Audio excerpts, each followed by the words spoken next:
सुलझी सुलझी, कभी मैं कोई पहेली रेशम की डोर को लोहे सा कर सकती हूँ, ओस की बूंद को रेत सा भर सकती हूँ। मैं ये भी, मैं वो भी, मैं कुछ भी कर सकती हूँ। मैं कुछ भी कर सकती हूँ, मैं कुछ भी कर सकती हूँ। स्नेहा, तुम उन लोगों में से हो जो शहर को छोड़कर गांव की तरफ लौट आए। तुम्हारी बात अलग है। पहले मुझे भी लगता था कि तुम्हारे अंदर एक जिद है, बचपना है, लेकिन अब मैं तुम्हें समझ सकता हूं। तुम वाकई में सबसे अलग हो स्नेहा। ना तो तुम कुछ पाना चाहती हो, ना ही कुछ हासिल करना चाहती। तुम अपने स्वार्थों से ऊपर उठ चुकी हो स्नेहा। लेकिन हर किसी में तुम्हारे जैसी हिम्मत नहीं होती। कभी मैं बंद मुट्ठी, कभी मैं खुली हथेली, कभी मैं सुलझी सुलझी, मैं कुछ भी कर सकती हूँ। कभी मैं इसी विश्वास के सहारे मैं डॉक्टर स्नेहा माथुर आज यहाँ हूँ। आसान नहीं था ये सफ़र मेरे लिए। मुंबई के एक बड़े अस्पताल की प्रैक्टिस छोड़कर यहाँ प्रतापपुर में बसने का फैसला। मुझे कुछ जीतना नहीं था, कुछ हासिल नहीं करना था, मुझे कुछ पाना था। वो था सुकून। और सुकून क्या होता है उसका अर्थ मैंने तब जाना जब प्रतापपुर के चैरिटी अस्पताल मानवता में कदम रखा। वो कदम किन हालात में रखा गया था, आज भी सोचकर कदम कांपने लगते हैं। मैं छुट्टियों में मुंबई से प्रतापपुर आई थी और यहाँ मेरी बहन के साथ ये हादसा हो गया। उसके ससुराल वालों को बेटे की ख्वाहिश थी। उस ख्वाहिश के जाल में उन्होंने सीमा की जिंदगी छीन ली।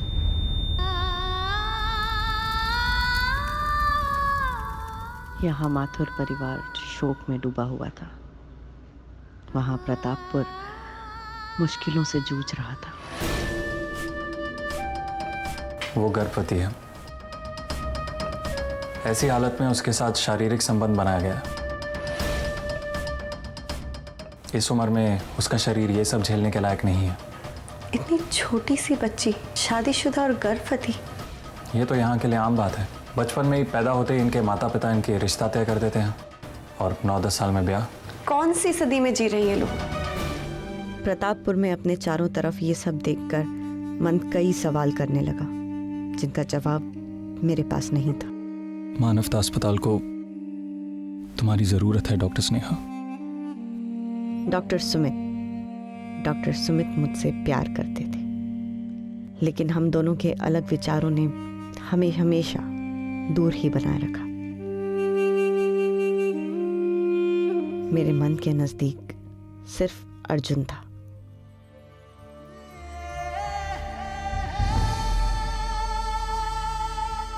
मुंबई में हमारी दोस्ती हुई थी।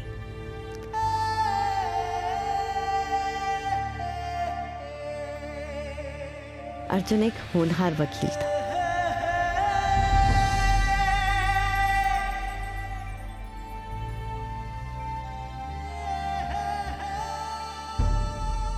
अर्जुन चाहता था कि मैं जल्द से जल्द उससे शादी कर लूं।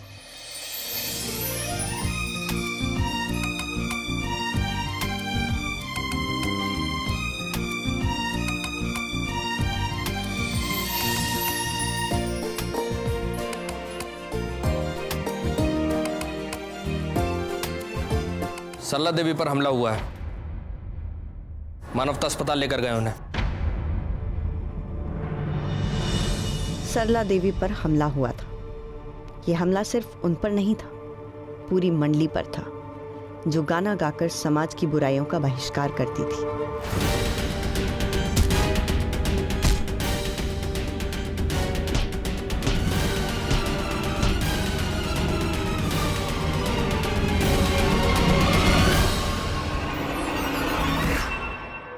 लाचार के शरीर में बल नहीं होता, उसकी चीख सीना चीर देती है। मैं मानवता के सिद्धांतों और उसूलों को मानती हूँ, पर अब मुझे इसके दायरे से बाहर निकलना होगा। लोगों के आंसू पोंछने, हर घाव पर मरहम लगाना होगा, समाज की हर बुराई का सामना करना होगा। अब हमारी मंजिलें, हमारे रास्ते, हमारी दिशाएं सब अलग हैं। मैं मानवता जरूर छोड़ रही हूँ, पर मुंबई वापस नहीं लौट रही। ये एक छोटे से गांव की तरह है बेटे। हर गांव का रास्ता तो शहर की तरफ जाता है, तो फिर हर शहर का रास्ता लौटकर गांव तक क्यों नहीं आ पाता? मैंने तय कर लिया, मैं प्रतापपुर के आसपास से गांव और कस्बों में जाऊंगी, जहां रास्ते तक नहीं बने। हम जैसे डॉक्टर जहां तक कभी पहुंचे ही नहीं, मैं वहां जाना चाहती हूँ सर।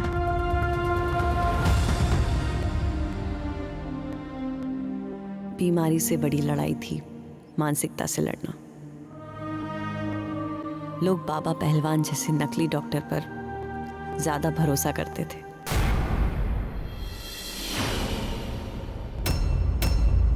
क्या समस्या है? बच्चा नहीं हो रहा? ये लो, दूध के साथ सुबह शाम बाबा का आशीर्वाद लो, जल्दी गर्भ धारण करोगी। डॉक्टर के पास जाना चाहते थे, पर हमें मना कर दिया गया। घर वाले हमें बाबा पहलवान के पास लेकर गए थे। उसने मेरा बच्चा। प्रतापपुर के मानवता हॉस्पिटल से एक रिपोर्ट आई, एक औरत का गलत तरीके से गर्भपात कराया गया है। मानवता हॉस्पिटल वालों ने आपकी तरफ उंगली उठाई ना, तो उस पर चाकू चलेगा। अरे रिपोर्ट तो मुझे ही बनानी है ना बाबा। ये जो मानवता हॉस्पिटल है ना, ये हमारे गले की हड्डी बन रहा है। जितने भी बड़े बड़े डॉक्टर हैं, मेरा बेड़ा गर्क करने के चक्कर में लगे हुए हैं। स्नेहा माथुर डॉक्टर नेता बन रही है सर।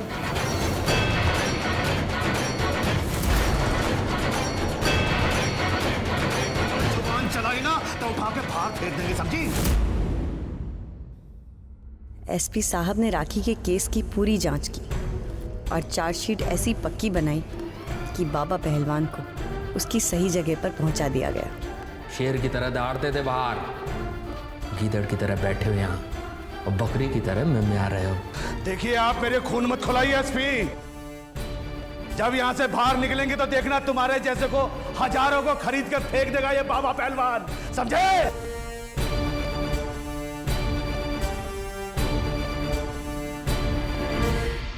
देश को बदलना है तो मर्द को बदलना होगा।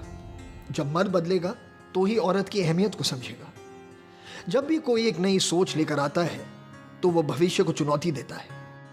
प्रतापपुर का हर दिन मेरे लिए नई उम्मीदों से भरा था, नई चुनौतियों से जैसे मेरी दोस्ती हो गई थी। हरा रंग किस चीज का प्रतीक होता है? मैं बताऊं दीदी, तीज पर सुहागिन हरी चूड़ियां सुहाग की लंबी उम्र के लिए पहनती हैं। बिल्कुल सही, हरा रंग स्वास्थ्य का प्रतीक होता है और इसीलिए आप सबको अपने स्वास्थ्य का ख्याल रखना बहुत जरूरी है, क्योंकि पूरे परिवार का ख्याल भी आप लोग ही रखती हैं, है ना? ये क्लिनिक महिलाओं की है, उनके लिए है, उनके द्वारा है। हम चाहते हैं कि हमारे हर गांव में इस तरीके की क्लिनिक हो। महिलाओं की स्वास्थ्य का विचार हमारे सामाजिक सोच में सबसे ऊपर हो। प्रतापपुर एक आईना है हमारे देश के हर छोटे शहर और गांव का। यहाँ बदलाव अपनी रफ्तार से ही सही पर आ तो रहा है। मेरा प्रतापपुर बदल रहा था। मेरी मर्जी का दिन, प्रतापपुर में जोर शोर से मनाया गया। इस दिन औरतें अपनी मर्जी का सब कुछ करेंगी, बाहर घूमने जाएंगी, सिनेमा देखेंगी, और मर्द घर संभालेंगे, बच्चों की देख रेख करेंगे, खाना पकाएंगे। ये बदलाव ही तो था जब हर औरत को एक दिन खुद की मर्जी का मिला। हर सोच एक बीज की तरह होती है, जिसे अगर धूप और पानी ना मिले तो वो बढ़ नहीं पाएगी। इस सोच को भी धूप और पानी दिया आप सब लोगों ने। अब एक सोच और है जिसे हम सबको मिलकर सींचना है, बढ़ाना है।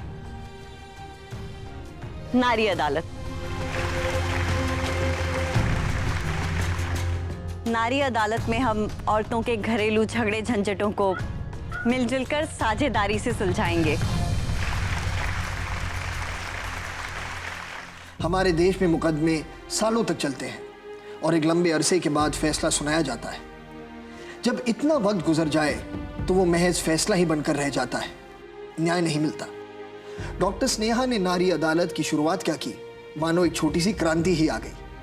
घरेलू हिंसा हो या औरतों पर हो रहे जुल्म, बेटियों की शिक्षा या स्वच्छता, ऐसे सभी मुद्दों पर यहाँ तुरंत फैसला सुनाया जाता है। अब 2 महीने रमा देवी घर से बाहर काम करेंगी और आप जाएंगे मानवता अस्पताल के नशा मुक्ति शिविर में। ये घरेलू हिंसा है, अपराध है। घर की औरत की सोच अगर ऐसी होगी तो उसके बच्चों की सोच भी तो ऐसी होगी। देखिए, हम इस अदालत में सजा देना नहीं चाहते, यहाँ से एक सुधार लाना चाहते हैं। परिवार को जोड़ना चाहते हैं, समाज को साथ लेकर चलना चाहते हैं, घाव पर मरहम लगाना चाहते हैं। और धीरे धीरे मैं से हम हो गए। अब हम कुछ भी कर सकते थे, हर मुश्किल से लड़ सकते थे।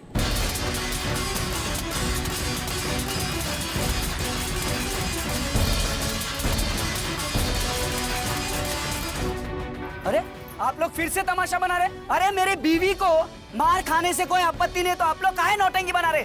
अब अगर आपने एक और बार अपनी बीवी पर हाथ उठाया ना, तो नतीजा अच्छा नहीं होगा।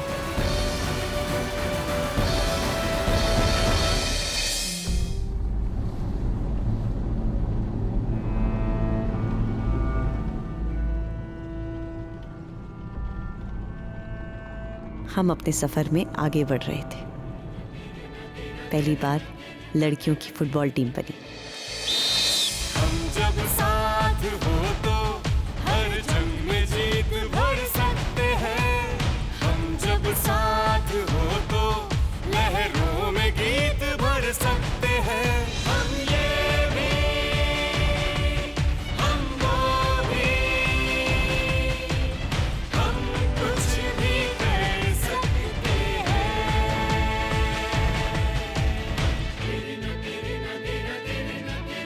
लड़कियों का फुटबॉल खेलना अपने आप में एक नई शुरुआत थी, लेकिन कुछ लड़कों ने उन्हें तंग करना, परेशान करना शुरू कर दिया।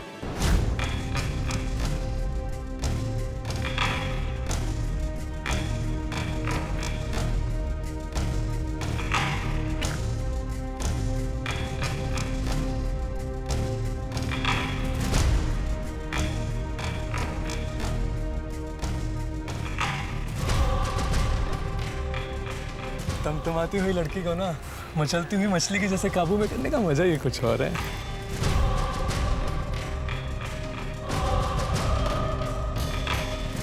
अभी तो चुन्नी ली है, एक दिन तुम्हें भी उड़ा कर ले जाएंगे, समझी?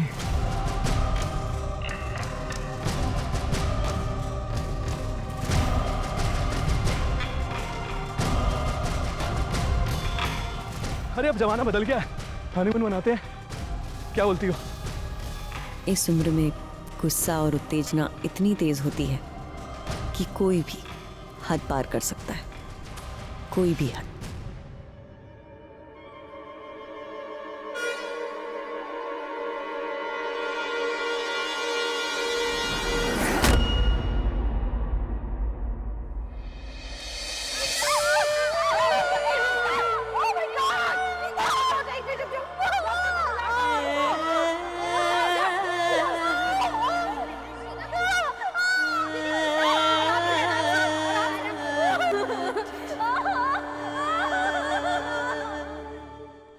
हमारी जिंदगी में सन्नाटा छा गया। इतना बड़ा हादसा हुआ प्रीता के साथ। प्रीता पर किसी ने तेजाब फेंक दिया बेटा।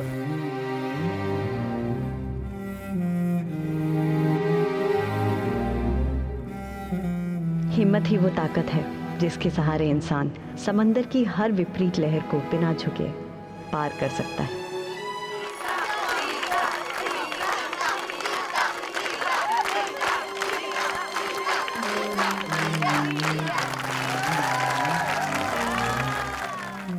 तेजाब मेरे शरीर को जला सकता है, मेरे सपनों को नहीं। प्रीता के पास भी वही ताकत है, हिम्मत, जिसके सहारे आज वो फिर से मैदान में खड़ी है, खेलने के लिए, जीतने के लिए। फिर आगे जो हुआ उसकी आप कल्पना भी नहीं कर सकते। लड़के और लड़कियों की मिलीजुली फुटबॉल टीम।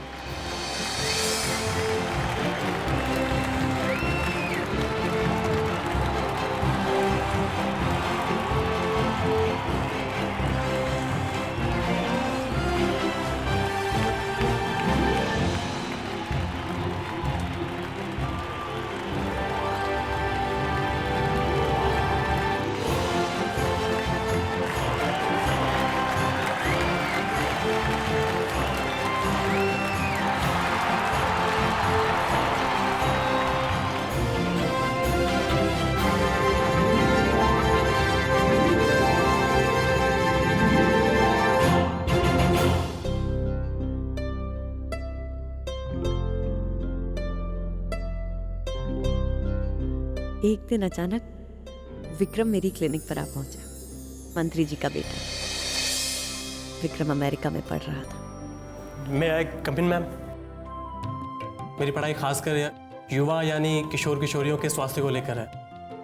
मैं मानवता में रहकर उनके साथ काम करना चाहता हूँ। लड़कियों की इज्जत करना, उनको समझना, उनको समान रूप से भागीदारी देना, मन के भीतर छुपे अंतद्वंद, एक दूसरे के प्रति राग द्वेष, ये कुछ एक ऐसे मुद्दे हैं जिनसे हर देश, हर राज्य, हर शहर और हर गांव के किशोर किशोरियाँ जूझ रहे हैं। वो लोग एक ऐसे दोराहे पर आकर खड़े हो जाते हैं जहां से वो या तो टूट सकते हैं या मजबूत बन सकते हैं।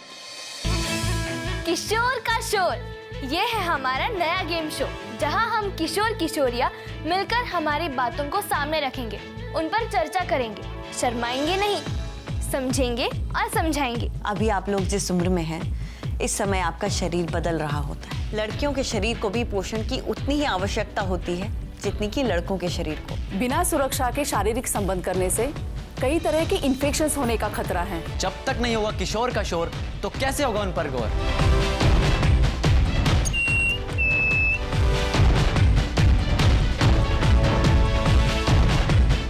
सांझ हो या भोर, अब कोने कोने में गूंजेगा किशोर का शोर।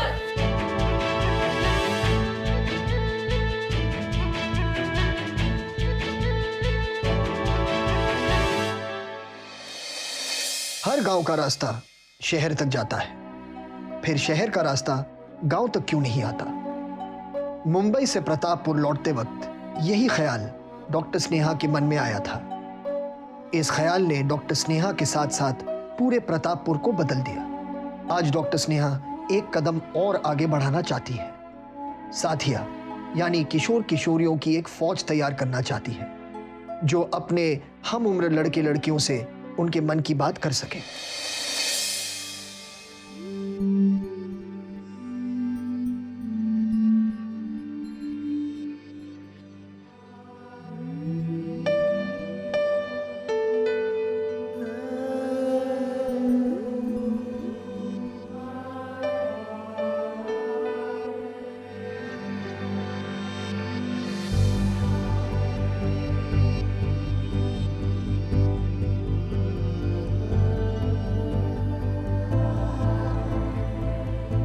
हम पंछी की तरह थे, उड़ने को तैयार।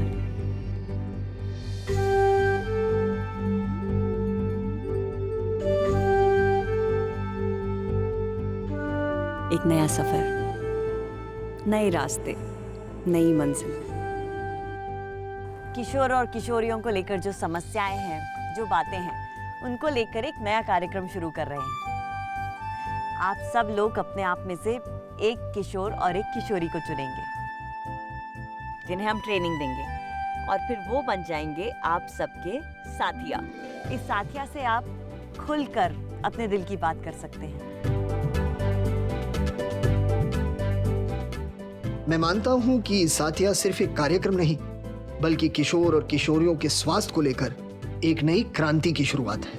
एक साथिया की जिम्मेदारी किशोर किशोरियों में आ रहे शारीरिक बदलाव, शारीरिक स्वास्थ्य और खुशहाली, मानसिक स्वास्थ्य, गुप्त अंग और गुप्त रोगों की जानकारी, हिंसा के खिलाफ आवाज, अपने अधिकारों का परिचय और इस तरह की जरूरी बातों को लेकर इन्हें तैयार किया जा रहा है।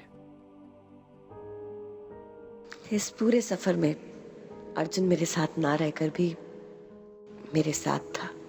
सेठी फार्मास्यूटिकल्स के मालिक मिस्टर सेठी और मिनिस्टर के सेक्रेटरी मिस्टर पीएन शुक्ला दोनों पुलिस हिरासत में, और मैंने इन दोनों के खिलाफ केस लड़ने का फैसला लिया है। अर्जुन अपने सबसे पुराने क्लाइंट के सामने खड़ा हुआ। यह आसान नहीं था। अर्जुन मेरा साथ देना चाहता था, सच्चाई का। हालात बदल गए, हमारा रिश्ता बदल गया, तुम बदल गई स्नेहा, तो क्या मैं नहीं बदल सकता? वो आज एक बार फिर से मेरे सामने था।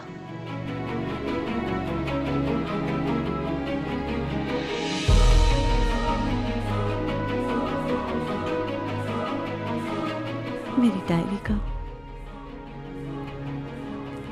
आखिरी पन्ना खाली है अर्जुन। मैं उस आखिरी पन्ने को मायूस नहीं कर सकती। मुझे भी तुम्हारी कमी उतनी ही महसूस होती है जितनी तुमको मेरी।